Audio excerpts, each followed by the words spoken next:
on parle de poêle. Puis quand on parle de poêle, qui mieux placé que mon ami Éric Bory, tannerie taxidermie chez Éric? Comment ça va? Et toi, Martin? Ça va super bien. Éric, la dernière fois que je t'ai vu, c'était pour parler pas de dépeçage, mais de préparation de peau dans le but de taxidermiser, de naturaliser des bêtes. Tu récupères énormément de fourrure chez vous pour faire des produits dérivés. Puis ça m'interpelle beaucoup. Dernièrement, tu as lancé ta gamme de tuques, cagoule, cache-cou, et etc. C'est ce que tu me présentes aujourd'hui, là. Exactement ça, tout à fait, Martin. Là, c'est un complément. Là, si vous cherchez autre chose que faire de la taxidermie, c'est complémenter. Et surtout, parce que j'ai accès à beaucoup de fourrures, et je récupère des fourrures dans les grosses tanneries. Et quand ils les étirent, ils se déchirent en 2 ou en 3 ou en 4. Et donc, je récupère ces fourrures-là pour faire, 1, des pompons, 2, des magnifiques coussins avec toutes les retailles que tu peux voir. La queue, on l'utilise, on fait des porte-clés. Hey, t'as un peu, là. Ceci est un porte-clés. Ouais. Tu perdras plus jamais tes clés, tu comprends-tu? Plus jamais. D'après moi, ça flotte même pour un bout. Écoute, je sais pas, avoir un gros porte-clés même qui dépasse de ma poche, ça pourrait appeler à bien des niaiseries.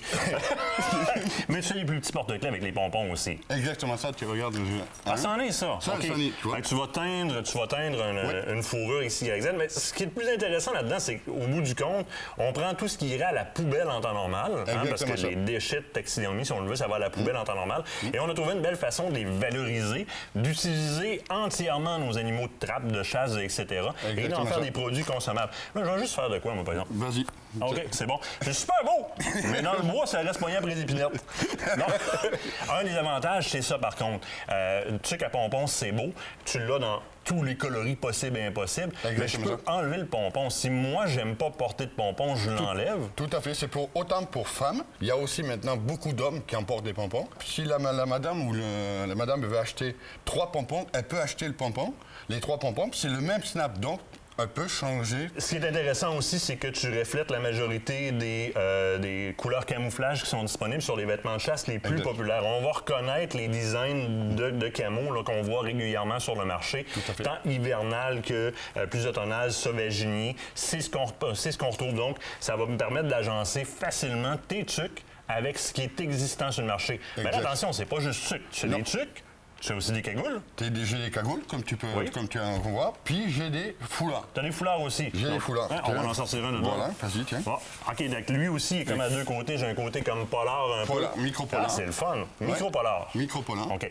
Fait que, écoute, très intéressant. Tu as ton côté qui va vraiment venir comme faire un windshield, on va dire. Ça bloque le vent un peu. Tu as le côté vraiment chaud à l'intérieur. Oui. Quand même très beau, très bien conçu, qui va s'agencer avec ta tuque ou avec ton cache-cou, dépendamment de ce que tu portes. Dans mon cas, souvent, on est allé à la pêche à la glace dernièrement. On le voit dans pas grand temps, je pense, après la pause, si je ne me trompe pas, de toute façon. Là. Tu vas voir, c'est justement cette tuque-là que j'ai avec un kit camo blanc. C'est exactement ce tuque-là qui vient de chez vous, les fourrures du Québec.